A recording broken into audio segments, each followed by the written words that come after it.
Seja bem-vindo ao Arquivo das Guerras, o seu santuário diário de crônicas, onde o aço dos campos de batalha encontra a imortalidade do espírito humano, resgatando das sombras do tempo os feitos que definiram o destino de nações e o valor de homens comuns. Imagine o cenário: o inverno de 1944 na Itália, um frio que corta a alma e o som constante da artilharia alemã. No meio da destruição, uma criança segura um pequeno cachorro trêmulo e, em vez de pedir pão, implora pela vida de seu único amigo.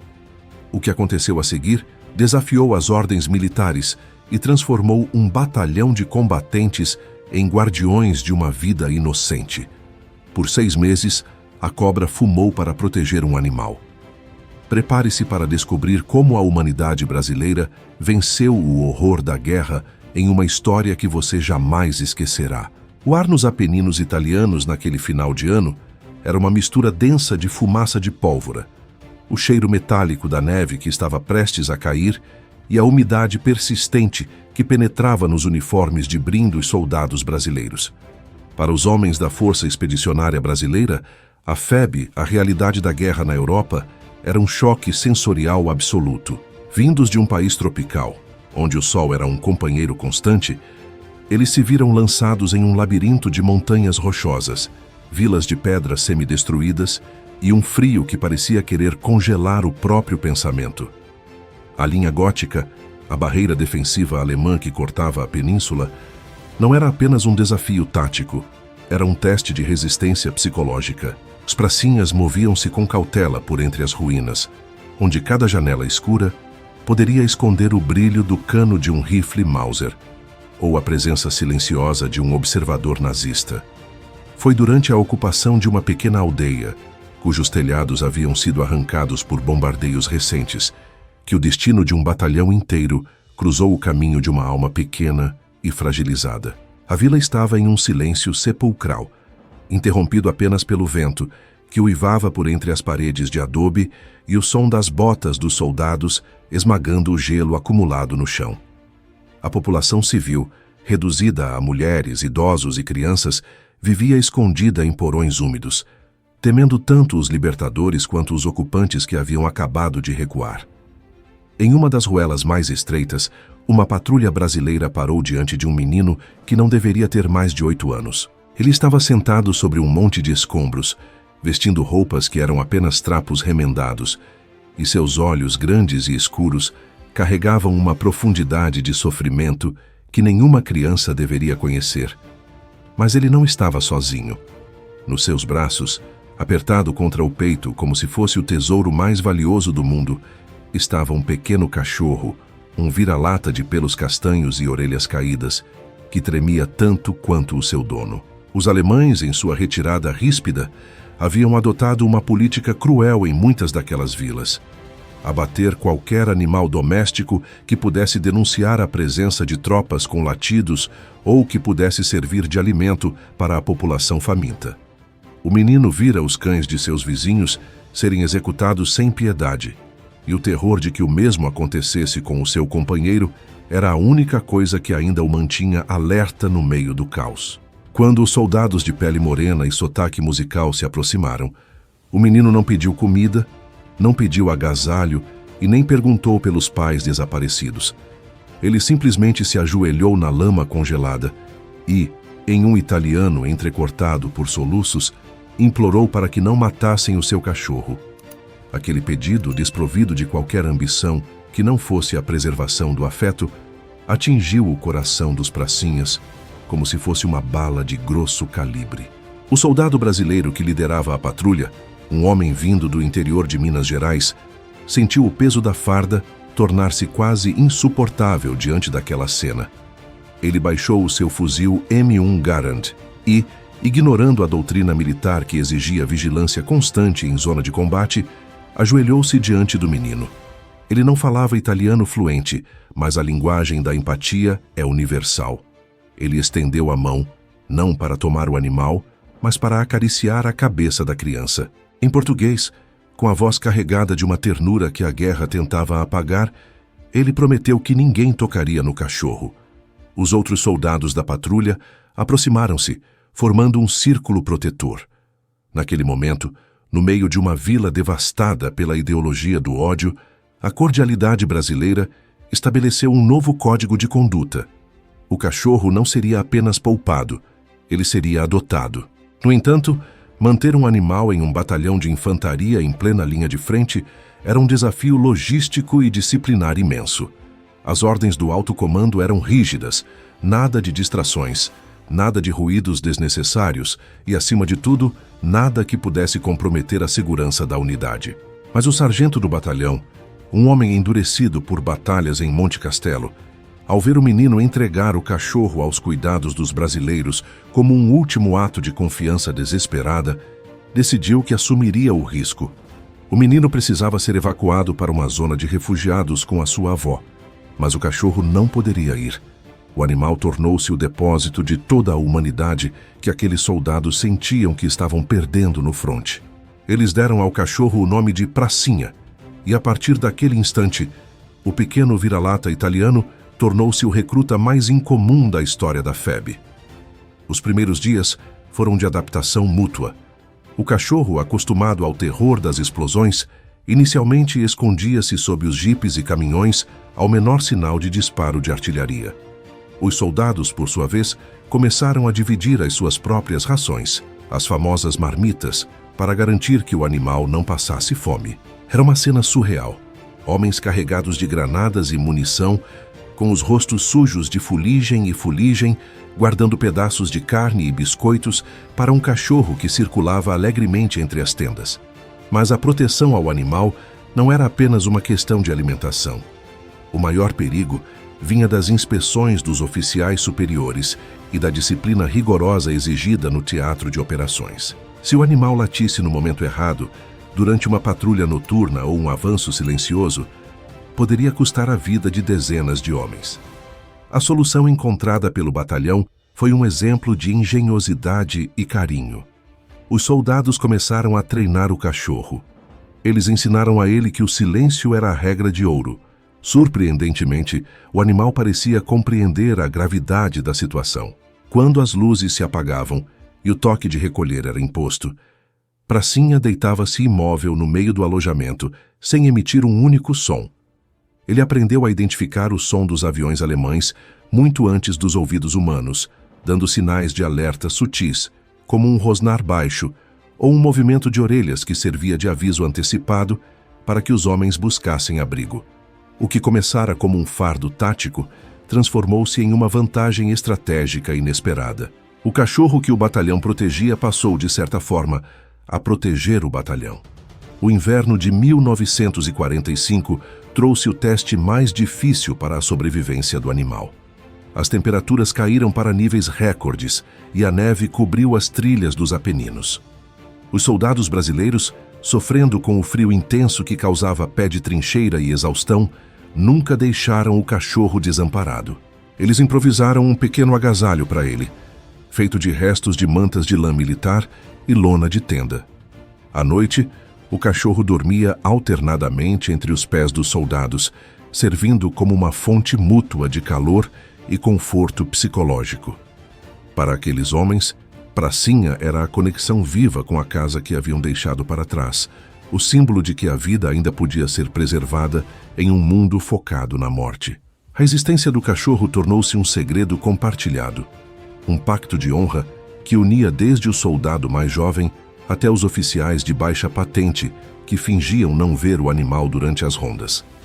A história da proteção ao cachorro espalhou-se por outras unidades, e o pequeno vira-lata tornou-se uma lenda nos bastidores da FEB. Outros batalhões enviavam mensagens perguntando como estava o quarto pelotão, como o cachorro era carinhosamente chamado por alguns. Mas o perigo real surgiu quando um coronel conhecido pela sua rigidez inflexível anunciou uma inspeção surpresa no setor.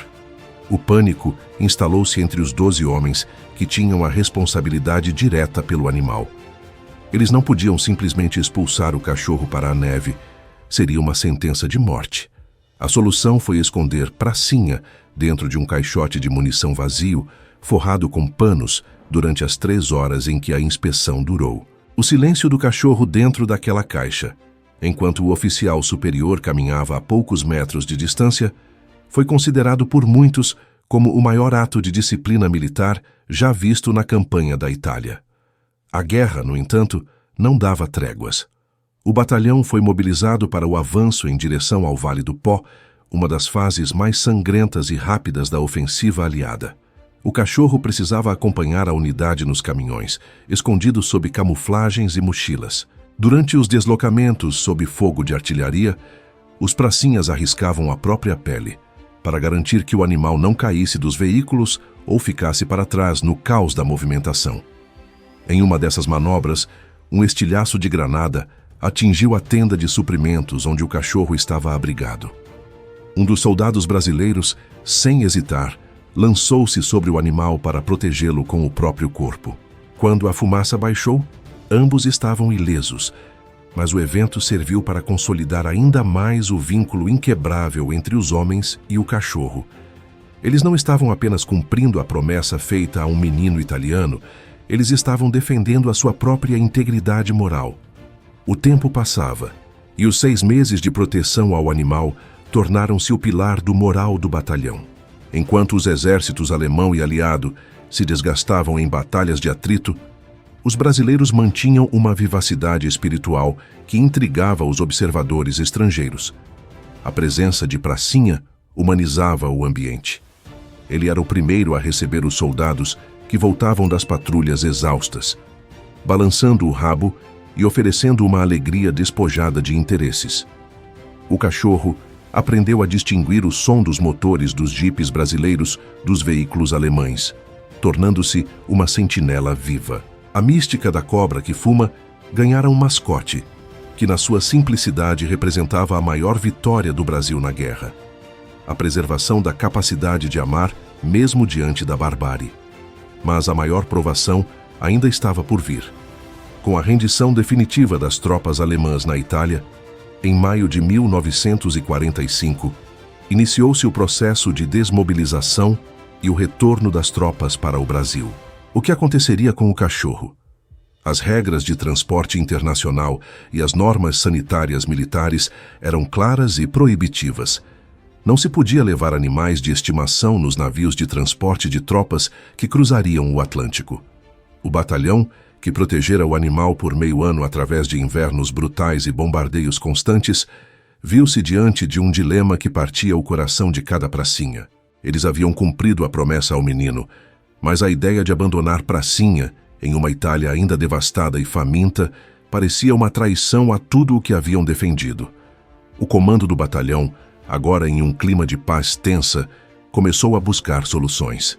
Alguns soldados sugeriram esconder o cachorro em malas de equipamento.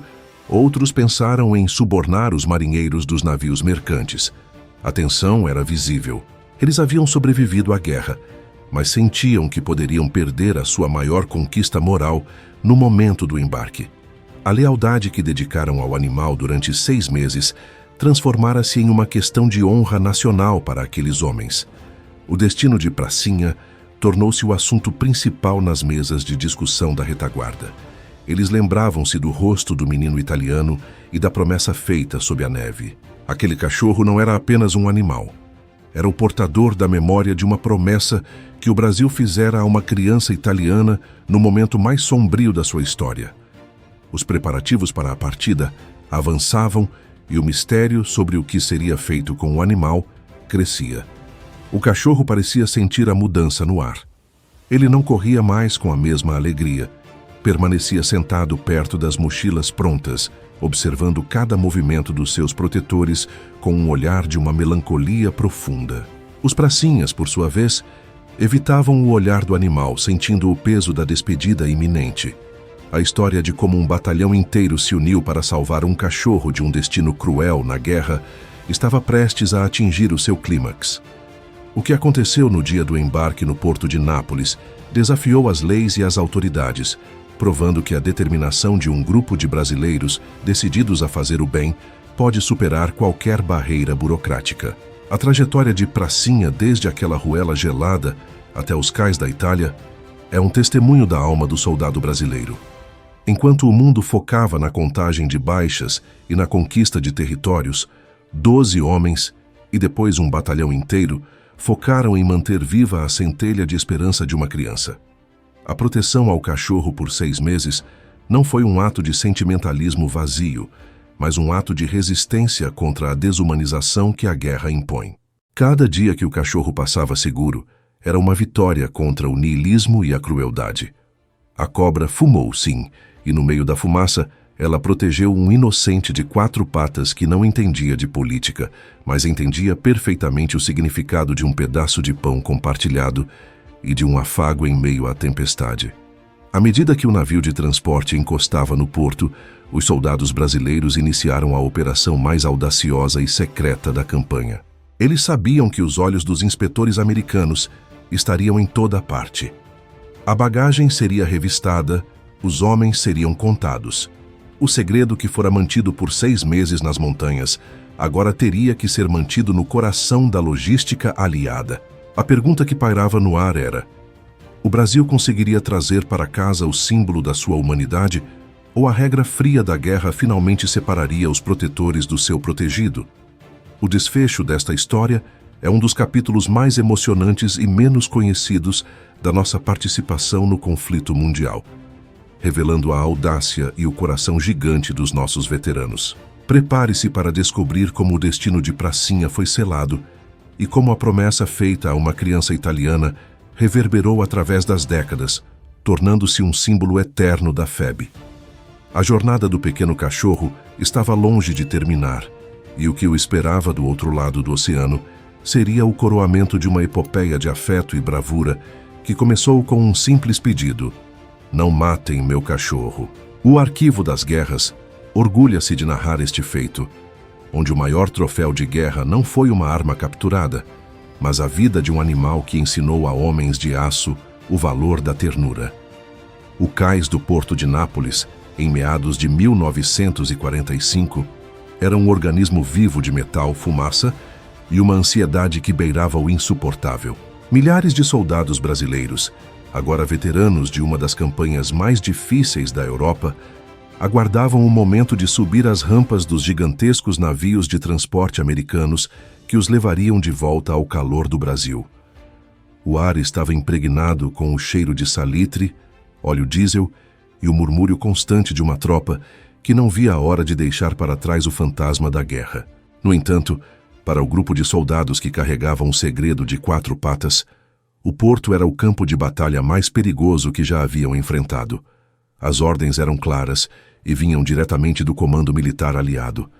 Nenhum animal, sob nenhuma circunstância, poderia ser embarcado nos navios de transporte de tropas.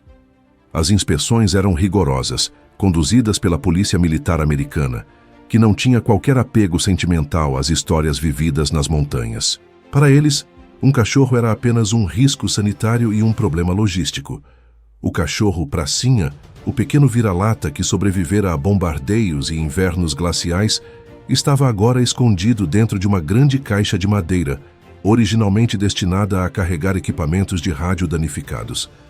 Os soldados haviam feito furos estratégicos na parte inferior da caixa para garantir a ventilação e forrado o interior com as mesmas mantas que aqueceram o animal nas trincheiras. O sargento Mineiro, o mesmo homem que um dia prometera à criança italiana que o animal estaria seguro, coordenava a operação com a mesma precisão que usara para orientar tiros de artilharia.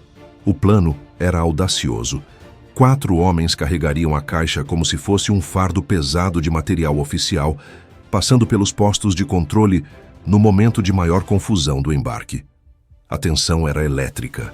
Se o cachorro latisse ou se movesse bruscamente, a missão de 6 meses terminaria em um fracasso humilhante no último metro de solo europeu. Enquanto a fila de soldados avançava lentamente em direção à rampa do navio, os corações dos pracinhas batiam no ritmo das botas sobre o concreto. Eles observavam os policiais americanos, revistando mochilas e conferindo documentos. Quando chegou a vez do grupo com a caixa de equipamentos, o sargento manteve o rosto impassível, uma máscara de disciplina militar que ocultava uma preocupação profunda. Um dos inspetores aproximou-se da caixa, batendo levemente na madeira com o cacetete. Por um segundo que pareceu durar uma eternidade, o silêncio foi absoluto. Pracinha, o cachorro que aprendera a sobreviver no meio do caos, permaneceu em um estado de imobilidade quase sobrenatural. Ele parecia entender que a sua vida e a honra daqueles homens dependia do seu silêncio. O inspetor, satisfeito com o peso e a aparência do volume, sinalizou para que seguissem. O cachorro atravessara a fronteira final. Uma vez dentro do ventre de aço do navio, a operação de proteção entrou em uma nova fase. O navio estava superlotado, com homens dormindo em beliches triplos e corredores estreitos. O cachorro foi mantido no compartimento de carga, em um canto escuro e isolado por caixotes, onde apenas um grupo selecionado de soldados tinha acesso. Durante as 2 semanas de travessia do Oceano Atlântico, os pracinhas organizaram um sistema de revezamento para alimentar e limpar o animal. Eles dividiam suas próprias refeições, escondendo pedaços de carne e pão sob as bandejas de metal. O calor nos porões do navio era sufocante, mas Pracinha não emitia um único som. Ele era o passageiro clandestino mais disciplinado da história. À noite, quando a maioria da tropa dormia e apenas as luzes de emergência iluminavam o balanço do navio, o sargento levava o cachorro para uma pequena área externa restrita, permitindo que o animal sentisse o ar do mar e esticasse as pernas, sempre sob a vigilância constante contra sentinelas curiosos. A travessia foi um período de reflexão para os soldados. O balanço das ondas parecia lavar as memórias das explosões e da lama, mas a presença do cachorro mantinha viva a lembrança do menino italiano. Eles falavam sobre o futuro, sobre como seria a vida no Brasil e quem ficaria com o animal. Ficou decidido que o sargento mineiro, que fora o primeiro a acolher o menino e o cachorro, seria o guardião definitivo. Ele morava em uma fazenda no interior de Minas Gerais, um lugar de campos abertos e sol generoso. O cenário perfeito para um veterano de guerra de 4 patas descansar. O afeto que o batalhão inteiro nutria pelo animal era a prova de que a guerra não conseguira endurecer os corações brasileiros. Eles haviam lutado como leões, mas guardavam a doçura de quem sabe o valor de uma vida pequena. A chegada ao Rio de Janeiro foi uma explosão de cores e sons. O Pão de Açúcar e o Cristo Redentor surgiam no horizonte como promessas de paz. Milhares de pessoas aguardavam no cais, com bandeiras e flores, para receber os heróis da FEB. No entanto, o desembarque trazia o último grande desafio: a alfândega e a vigilância sanitária brasileira.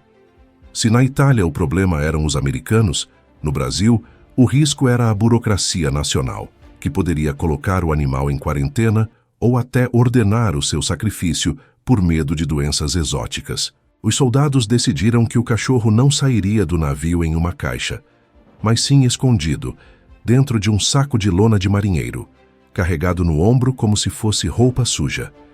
No momento do desembarque, em meio à euforia da multidão e ao som das bandas militares, o sargento caminhou com o saco de lona pesando sobre o ombro. Ele sentia o movimento sutil do cachorro contra as suas costas. Ao passar pelos fiscais, o barulho da festa foi o seu maior aliado. Gritos de "a cobra fumou" e abraços de familiares criaram a cortina de fumaça perfeita. Quando o sargento finalmente pisou no solo brasileiro e se afastou da zona portuária, ele entrou em um táxi e só então abriu o saco de lona.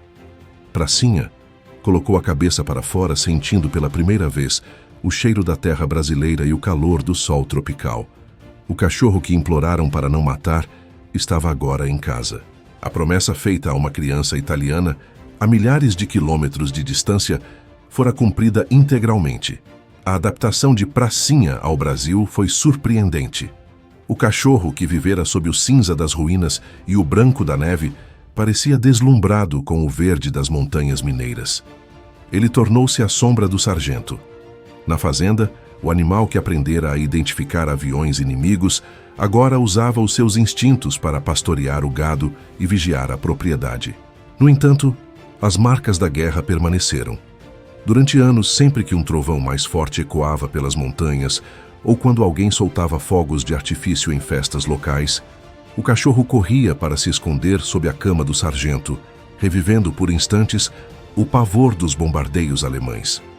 Nessas horas, o veterano mineiro deitava-se ao lado dele, sussurrando as mesmas palavras de conforto que usava nas trincheiras da Itália.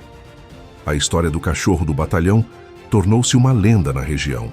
Veteranos da FEB viajavam de outras cidades apenas para visitar o animal e o seu guardião. Eles sentavam-se na varanda, tomavam café e relembravam os tempos difíceis enquanto Pracinha descansava aos seus pés. Para aqueles homens, o cachorro era o símbolo vivo da sua própria sobrevivência. Ele representava a parte da alma deles que a guerra não conseguiu levar.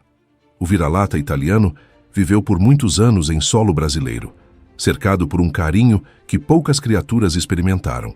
Ele morreu de velhice, em uma tarde tranquila de sol, no mesmo solo que o acolhera como um refugiado de guerra. O sargento enterrou-o sob uma grande árvore, marcando o local com uma pedra simples onde escreveu apenas: Pracinha, um herói brasileiro. A promessa feita àquela criança italiana reverberou através das décadas. O ato de proteger um animal no meio de uma guerra de extermínio diz muito sobre o caráter da Força Expedicionária Brasileira. Enquanto outros exércitos eram conhecidos pela sua frieza tática ou pela sua capacidade destrutiva, os brasileiros foram lembrados pela sua humanidade. A história de Pracinha é ensinada até hoje em escolas militares e mencionada em reuniões de veteranos como o exemplo máximo da mística da cordialidade do soldado brasileiro. Eles provaram que, mesmo quando o mundo está em chamas, é possível manter um pequeno espaço para a ternura e para a honra. O batalhão que protegeu o cachorro por 6 meses não apenas salvou uma vida. Eles salvaram a própria fé na humanidade. Olhando para trás, percebemos que o pedido daquela criança italiana foi o gatilho para uma das operações mais nobres e espontâneas da Segunda Guerra Mundial. Aquele menino, cujo nome a história não registrou, possivelmente nunca soube que o seu cachorro cruzou o oceano e viveu uma vida de paz no Brasil. Mas a sua coragem de implorar pela vida do amigo mudou a vida de centenas de soldados. Pracinha tornou-se o elo entre 2 mundos, o lembrete de que a bondade é uma linguagem universal que não precisa de tradução. A cobra fumou na Itália, e a sua fumaça, em vez de apenas destruir, serviu para camuflar e proteger a vida de um pequeno inocente. O Arquivo das Guerras resgata este relato para que nunca esqueçamos que a glória de uma nação não reside apenas nas suas conquistas territoriais, mas na nobreza dos seus gestos. Os pracinhas brasileiros voltaram para casa com medalhas de bravura, mas o troféu mais valioso que trouxeram foi o amor de um cachorro que eles se recusaram a abandonar. Esta história é um tributo a todos os veteranos que souberam ser gigantes de aço no combate e gigantes de coração na vitória. Que a memória de Pracinha e do batalhão que o protegeu continue a nos inspirar a buscar a humanidade em todos os campos de batalha da vida. O legado desta história permanece vivo nas páginas da nossa história militar. Ela nos ensina que a disciplina não precisa ser desprovida de compaixão e que o cumprimento do dever pode andar de mãos dadas com a proteção do vulnerável. O pequeno cachorro italiano, que se tornou um pracinha brasileiro, é o símbolo eterno de um tempo em que o Brasil mostrou ao mundo que a sua maior força não estava nas armas, mas na sua alma. A missão de proteger o animal por 6 meses foi cumprida com perfeição. E o desfecho desta epopeia é o fechamento de um ciclo de amor que começou em uma ruela gelada e terminou na paz de uma fazenda mineira. Finalizamos este relato com o respeito devido à memória de todos os soldados da FEB. Eles foram heróis que lutaram pela liberdade e pela vida em todas as suas formas. Que a história do menino e do seu cachorro continue a ecoar através das gerações, lembrando-nos que, mesmo nos momentos mais sombrios da humanidade, a luz da bondade sempre encontrará um caminho para brilhar. O Brasil brilhou na Itália, e Pracinha foi a pequena chama que iluminou a jornada de volta daqueles homens valorosos. A cobra fumou, a paz retornou, e a memória daquele vira-lata italiano agora é eterna no Arquivo das Guerras. A gratidão que sentimos por esses homens e pelas suas histórias é o que nos move. O Arquivo das Guerras agradece por você nos acompanhar em mais esta jornada emocional pelas profundezas da nossa história. Cada relato aqui apresentado é uma peça do quebra-cabeça que forma a nossa identidade nacional. que possamos sempre valorizar a coragem de ser humano acima de qualquer outra. O passado é o nosso maior professor e nós somos os seus eternos aprendizes. Que a história de Pracinha e do batalhão que o protegeu nos lembre que nenhum gesto de bondade é pequeno demais e que a lealdade é um vínculo que a guerra não pode destruir. A missão foi cumprida, o cachorro foi salvo, e o Brasil mais uma vez provou que o seu maior tesouro é a sua gente. A história foi contada, a verdade foi revelada, e o heroísmo brasileiro, em sua forma mais pura e gentil, agora faz parte da sua memória também.